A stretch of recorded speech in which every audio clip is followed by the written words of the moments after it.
Hello students, myself Rahul Jalan और आज के लेक्चर में हम लोग जानेंगे ग्लाइकोजेन के बारे में। टॉपिक की शुरुआत करने के पहले मैं आप लोगों को बता दूं कि आप लोग वीडियो को हाई क्वालिटी में देखो। यहाँ पर राइट टॉप में जो बटन आप लोगों के स्क्रीन पर आ रहा है उस बटन से आप लोग क्वालिटी इंप्रोवाइज कर सकते हो वीडियो की। दूसरी बात, आप लोग फेयर कॉपी और कलर्ड पेन लेकर बैठो वीडियो को देखने के लिए, और वीडियो के देखने के दौरान आप लोग वीडियो को बिल्कुल भी स्किप नहीं करोगे बच्चों, और वीडियो को लास्ट तक देखो, क्योंकि आज के लेक्चर में हम लोग सिर्फ ग्लाइकोजेन के ही बारे में नहीं जानेंगे, हम लोग जानेंगे गम्स और पैक्टिन्स क्या होता है और एप्लीकेशन ऑफ कार्बोहाइड्रेट क्या होता है। बच्चों दरअसल ये लेक्चर जो है ये अंतिम लेक्चर है कार्बोहाइड्रेट से संबंधित। इस वजह से इस लेक्चर में जो भी बड़ी बड़ी बातें एग्जाम्स को लेकर कार्बोहाइड्रेट से संबंधित होती हैं उन बातों का भी डिस्कशन हम लोग करेंगे। बच्चों पिछले दो लेक्चर से हम लोग पॉलीसेकेराइड पढ़ते चले आ रहे हैं और हम लोग जानते हैं कि वैसा कार्बोहाइड्रेट जो कि हाइड्रोलाइज होने के बाद 10 से ज्यादा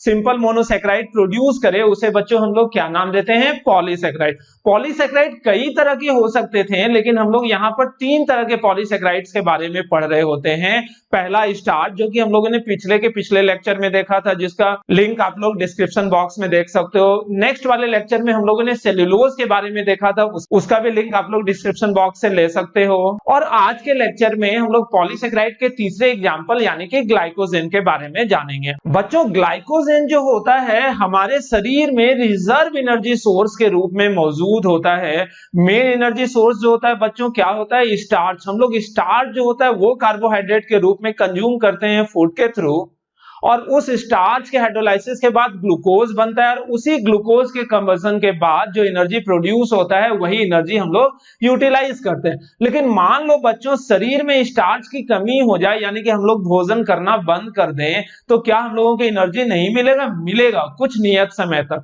कुछ नियत समय तक जब तक स्टार्च हम लोगों के शरीर में उपलब्ध रहेगा तो स्टार्च ही हाइड्रोलाइज होकर ग्लूकोज देगा, और वही ग्लूकोज हम लोग यूटिलाइज करेंगे एनर्जी सोर्स के रूप में। लेकिन इस बात को जानो बच्चों कि जैसे स्टार्च खत्म हो जाता है हम लोगों के शरीर में, तो ग्लाइकोजेन जो कि हम लोगों के शरीर के अलग अलग हिस्सों में पड़ा हुआ रहता है रिजर्व एनर्जी सोर्स के रूप में, वो हाइड्रोलाइज करना शुरू होता है, और ये भी हाइड्रोलाइसिस के बाद अल्फा डी ग्लूकोज ही प्रोड्यूस करता है। क्योंकि हम लोग बाद में जानेंगे कि ग्लाइकोजेन भी अल्फा डी ग्लूकोज का ही कंडेंसेशन पॉलीमर होता है, और जैसे ग्लाइकोजेन हाइड्रोलाइज होकर अल्फा डी ग्लूकोज देता है तो वही अल्फा डी ग्लूकोज कंबशन के बाद जो एनर्जी प्रोड्यूस करेगा वही एनर्जी हम लोग यूटिलाइज करते हैं। अगर एग्जाम्पल के रूप में बच्चों हम लोग देखें तो मोटर बाइक्स में आप लोग गौर करोगे कि रिजर्व का एक बटन रहता है, यानी कि फ्यूल जो होता है वो मेन स्विच के थ्रू कंज्यूम होते जाता है और आकस्मिक कंडीशन के लिए रिजर्व में कुछ फ्यूल बचा हुआ रहता है, और उस रिजर्व में जब हम लोग फ्यूल को लगाएंगे तो रिजर्व का फ्यूल कंज्यूम होना शुरू होता है। कुछ उसी तरह से हमारे शरीर में भी मेन एनर्जी सोर्स जो होता है वो स्टार्च के रूप में हम लोगों के शरीर के अंदर मौजूद होता है, लेकिन जैसे स्टार्च कंज्यूम हो चुका रहता है पूरी तरह से, तो ग्लाइकोजेन जो हम लोगों के शरीर में रिजर्व एनर्जी सोर्स के रूप में मौजूद रहता है वो कंज्यूम होना शुरू होता है। सोच के देखो बच्चों, अगर ऐसा नहीं होता तो हम लोग मान लो एक रोटी खाकर घर से निकले कोचिंग के लिए। ये हम लॉकडाउन की बात नहीं कर रहे हैं, लॉकडाउन के पहले की बात कर रहे हैं। हम लोग जैसे एक रोटी खाकर कोचिंग के लिए निकले तो मान लेते हैं कि रोटी जो स्टार्च प्रोड्यूस करता है और वो स्टार्च जो ग्लूकोज प्रोड्यूस करता है और वो ग्लूकोज जो एनर्जी प्रोड्यूस करता है वो एनर्जी इनफ है बीच रास्ते तक ही। तो क्या होगा बच्चों कि आप लोगों ने रोटी खाया और उसका एनर्जी कंज्यूम करते करते करते आप लोग बीच रास्ते तक आए और वहां पर रुक जाओ, स्टैचू बन गए। ऐसा होता है क्या?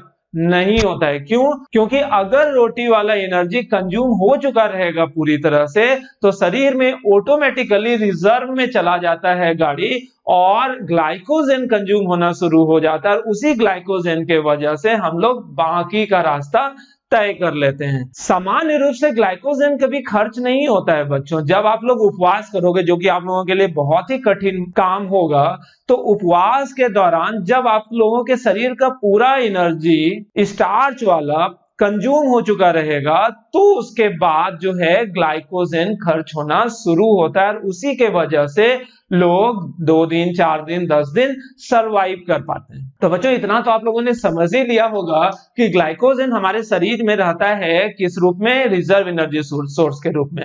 और हमारे शरीर के किस किस हिस्से में ये मुख्य रूप से रहता है, तो ब्रेन में, मसल्स में, लीवर में, तो इन हिस्सों में ग्लाइकोजन स्टोर रहता है जो कि आकस्मिक कंडीशन में कंज्यूम होता है। अब अगर हम लोग स्ट्रक्चर की बात करें तो ग्लाइकोजन भी चूंकि पॉलीसेकेराइड है, तो पॉलीसेकेराइड होने के वजह से ये भी बहुत तरह के मोनोसेकेराइड के कंडेंसेशन के बाद ही बना होगा। तो ये किस मोनोसेकेराइड का कंडेंसेशन पॉलीमर है, तो हम लोगों ने जान ही लिया है कि ये अल्फा डी ग्लूकोज का कंडेंसेशन पॉलीमर है। जैसा कि स्टार्च होता था, यहां भी अल्फा डी ग्लूकोज जब आपस में जुड़ेगा तो अल्फा ग्लाइकोसाइडिक लिंकेज बनाएगा। अब सवाल होता है कि ग्लाइकोजन का जो स्ट्रक्चर होता है वो एमाइलोज की तरह होता है यानी कि स्ट्रेट चेन पॉलीमर होता है, या फिर एमाइलोपेक्टिन की तरह होता है यानी कि ब्रांच चेन पॉलीमर होता है। तो इसका जवाब होता है बच्चों कि ग्लाइकोजन का स्ट्रक्चर सिमिलर टू एमाइलोपेक्टिन होता है यानी कि ये ब्रांच चेन कंडेंसेशन पॉलीमर है अल्फा डी ग्लूकोज का। अब अंतर क्या होता है एमाइलोपेक्टिन और ग्लाइकोजन में, तो ग्लाइकोजन में average number of alpha D glucose units amylopectin के रेस्पेक्ट में बहुत ही कम होता है। यदि एमाइलोपेक्टिन में 25 से 30 as an average alpha D glucose molecule condensed हुआ रहेगा, तो यहां पर ग्लाइकोजन में 14 से 15 alpha D glucose molecule condense हुआ रहेगा। बच्चों अब हम लोग ग्लाइकोजन के स्ट्रक्चर को देख लेते हैं। ओके, अब बच्चों हम लोग स्ट्रक्चर की बात कर ही रहे हैं तो ये जान ही लेते हैं कि ग्लाइकोजन जो होता है वो अल्फा डी ग्लूकोज का कंडेंसेशन पॉलीमर है। यहां पर बच्चों मैंने बहुत सारे अल्फा डी ग्लूकोज यूनिट्स को बना रखा है, अब इसे हम लोग कंडेंस करते हैं। तो ये अल्फा डी ग्लूकोज का जो मॉलिक्यूल है यहां पर ये OH और ये OH आपस में कंडेंस हुआ यानी कि वाटर मॉलिक्यूल निकला, तो आपस में जुड़कर ये अल्फा ग्लाइकोसाइडिक लिंकेज बनाया। इसी तरह से ये OH इसके नेक्स्ट वाले से जुड़ जाएगा तो इस साइड से बनेगा, ये वाला OH और यहां से H निकलेगा बच्चों तो क्या बन जाएगा, इस साइड यहां पर ऑक्सीजन इस तरह से जुड़ेगा। यहां पर भी वही कहानी होनी है कि ये ऑक्सीजन इधर से यहां से OH और OH निकल जाएगा बच्चों, तो ये अल्फा ग्लाइकोसाइडिक लिंकेज बना। यहां पर से OH और एक साइड से H निकल जाएगा तो क्या बन जाएगा, अल्फा ग्लाइकोसाइडिक लिंकेज। यहां एक साइड से OH और एक साइड से H निकल जाएगा तो इस तरह से अल्फा ग्लाइकोसाइडिक लिंकेज। यहाँ OH और यहाँ H निकल जाएगा तो यहाँ पर भी बच्चों अल्फा ग्लाइकोसाइडिक लिंकेज। ये बहुत बार हम इसलिए करते हैं क्योंकि बच्चे एक ही चीज को बार बार देख देख कर सीख जाए, इवन याद हो जाए उन लोगों को, और वो इन चीजों को आराम से दोबारा भी कहीं पर भी खुद से लिख सकें। अब हम लोग देखते हैं ये जो एक स्ट्रेट चेन पॉलीमरिक मॉलिक्यूल बना अल्फा डी ग्लूकोज का, ये दूसरा चेन है। तो इस चेन का कोई मॉलिक्यूल जो है उसका फर्स्ट नंबर ऑफ कार्बन का OH और इस मॉलिक्यूल के छठे नंबर कार्बन का OH आपस में कंडेंस होगा, तो बच्चों यहां पर जाकर अल्फा ग्लाइकोसाइडिक लिंकेज बनेगा ना बनेगा, यहां पर बनेगा। तो इस तरह से जो ये पॉलीमेरिक चेन बना ये ब्रांच चेन पॉलीमेरिक स्ट्रक्चर हुआ, ये मेन चेन हुआ और उसी का ये ब्रांच हुआ, और ये स्ट्रक्चर एमाइलोपेक्टिन की तरह ही होता है। लेकिन अंतर क्या है ग्लाइकोजेन के स्ट्रक्चर और एमाइलोपेक्टिन के स्ट्रक्चर में, कि ग्लाइकोजेन में average number of alpha D glucose unit जो होता है वो एमाइलोपेक्टिन से कहीं कम, इवन आधा के बराबर होता है। ओके स्टूडेंट, अब हम लोग चीजों को पॉइंट कर करके लिखते चले जाते हैं। आप लोगों ने हेडिंग लिख ही रखा होगा ग्लाइकोजेन, अब ग्लाइकोजेन के ही नीचे आप लोग पॉइंट पॉइंट करके लिखते चले जाओ। Glycogen is present as reserve energy source, glycogen is present as reserve energy source in animal body and in human beings, I mean animal body and in human beings, कि animals में भी रहता है और ह्यूमन बींग्स में, plant में glycogen वाली बात नहीं होती है। नेक्स्ट पॉइंट देके लिखना, glycogen is consumed, glycogen is consumed as energy source after complete consumption of starch, after complete consumption of starch or other energy sources, that's why glycogen is also called animal starch। That's why glycogen is also called animal starch, और इसी वजह से हम लोग glycogen को animal starch भी बोल देते हैं बच्चों। नेक्स्ट पॉइंट देके लिखो, glycogen is condensation polymer, glycogen is condensation polymer of alpha D glucose. Glycogen is condensation polymer of alpha D glucose, and its structure and its branched chain polymeric structure and its branched chain polymeric structure resembles with amylopectin. Amylopectin, AMYLOPECTIN, amylopectin के बारे में आप लोग पिछले lecture में देख सकते हो। अब इसी के बाद नेक्स्ट पॉइंट देकर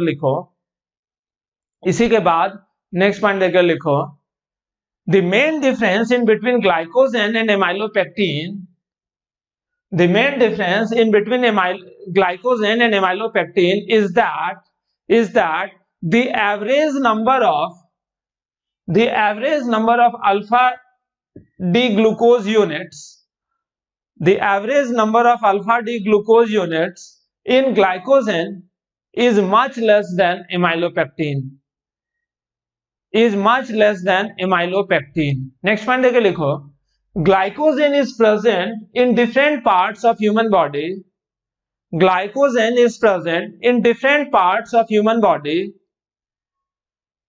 In human body like brain, muscles, liver, etc. Full stop. और इसी पॉइंट में लाइन चेंज करके लिखना, during consumption of glycogen it get hydrolyzed by some suitable enzyme, to produce alpha D glucose that is utilized as energy source. Okay बच्चों, होता क्या है ना कि शरीर के अंदर जब अपना पूरा मेन एनर्जी सोर्स खत्म हो चुका रहता है तो ऑटोमेटिकली शरीर में एक सिस्टम रहता है जो कि प्रोड्यूस करता है वैसा एंजाइम जो एंजाइम ग्लाइकोजेन को हाइड्रोलाइज कर सके। यानी कि अगर शरीर में मेन एनर्जी सोर्स मौजूद है तो वो उस पर्टिकुलर एंजाइम को नहीं प्रोड्यूस करता है जो कि ग्लाइकोजेन को हाइड्रोलाइज कर सके, इसलिए ग्लाइकोजेन एज इट इज शरीर में स्टोर ही रहता है। लेकिन जैसे मेन एनर्जी सोर्स कंज्यूम होगा तो ऑटोमेटिकली कैसा एंजाइम प्रोड्यूस होगा जो कि ग्लाइकोजेन को हाइड्रोलाइज कर सके, और धीरे धीरे तब ग्लाइकोजेन का हाइड्रोलाइसिस शुरू होता है to give alpha D glucose. Okay, वहां पर आप लोग ये वाला स्ट्रक्चर लिख लेना। ओके स्टूडेंट, आज के क्लास में इतना ही, अगले क्लास में हम लोग गम्स एंड पेक्टिन्स के बारे में जानेंगे। ओके।